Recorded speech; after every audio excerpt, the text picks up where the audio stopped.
तो ब्रेक के बाद एक बार फिर से आप सभी का स्वागत है। बढ़ते आगे, उत्तर प्रदेश में योगी सरकार ने निर्णय लिया है कि राजीव गांधी के जन्मदिन को सद्भावना दिवस के रूप में मनाएगी।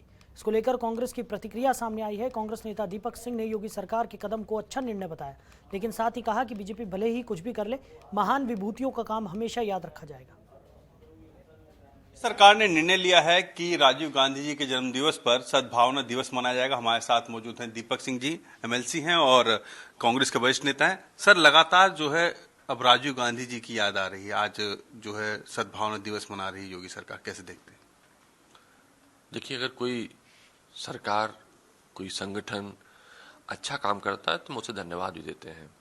देर से ही सही भाजपा सरकार, योगी जी को ज्ञान तो हुआ कि राजीव गांधी जी देश के ऐसी धरोहर हैं जिन्होंने आधुनिक भारत का निर्माण किया, जिन्होंने पंचायतों को मजबूत किया, जिन्होंने देश को रोजगार योजनाएं समर्पित की, जिन्होंने 18 साल के नौजवानों को वोट का अधिकार दिया।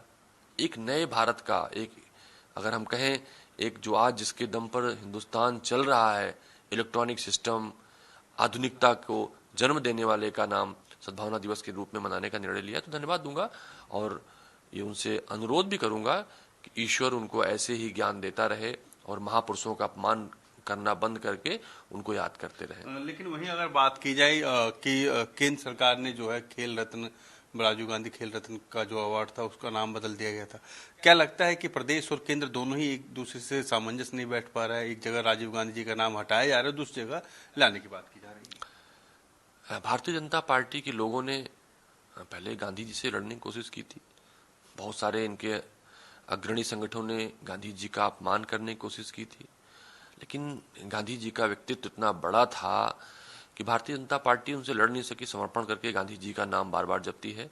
तो राजीव गांधी से लड़ने की कोशिश की इन्होंने, लेकिन राजीव गांधी जी का व्यक्तित्व इतना बड़ा है, हिंदुस्तान के लोगों में, जन जन में, नौजवानों में समाहित है। मुझे लगता है ये उनका ज्ञान कक्ष खुला होगा और उन्होंने अपनी जो गलतियां की उसका प्रायश्चित स्वरूप में उसको देख रहे हैं। चूंकि आज ऐसा दिन है कि इस दिन पे हम कुछ राजनीतिक बातें नहीं करना चाहते, लेकिन अगर कोई राजनीतिक काम या कृत्य करेगा तो उसका जवाब भी देंगे। एक अंतिम सवाल है कि कल जिस तरीके से सदन में बात कही मुख्यमंत्री ने, 3000 करोड़ का जो है बजट युवाओं को लिए, टैबलेट बांटे जाएंगे, मोबाइल फोन बांटे जाएंगे, फ्री इंटरनेट होगा, कैसे देखते हैं? ये तो उत्तर प्रदेश का बच्चा बच्चा जानता है। जब बच्चा माँ बाप से लड़ता है, उसके गार्जियन उससे कुछ उसकी उम्मीद की चीजें पूरी नहीं कर पाते हैं, तो झुनझुना बजाते हैं कि बच्चा शायद खुश हो जाए। तो बच्चों, जो हमारे यहाँ के नौजवान थे, बेरोजगार थे, उन्होंने रोजगार की मांग की थी, नौकरियों की मांग की थी। भारतीय जनता पार्टी, योगी आदित्यनाथ जी की चली चला की बेला है, तो अब तो कुछ कर नहीं सकते, झुंझुना दिया है। इसको नौजवान भी समझ रहा है और बेरोजगार भी समझ रहा है। ये जो बजट, अनुपूरक बजट आया है, ये तो अपने पोस्टर लगाने के लिए उन्होंने कई लाख करोड़ का प्रावधान किया है। ना नौजवानों के लिए किया है, न बेरोजगारों के लिए किया है, झुंझुना भर का किया है, जिसे थमाने की कोशिश कर रहे हैं।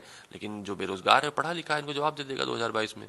धन्यवाद। तो ये थे दीपक सिंह जी ने साफ तौर पर बोला कि उत्तर प्रदेश सरकार को भले ही देर से सही, लेकिन राजीव गांधी जी की याद तो आई और केंद्र सरकार को भी सोचना चाहिए कि राजनीतिक मुद्दों को अलग रखकर तमाम जो विभूतियां हैं उनके नाम को ना बदला जाए।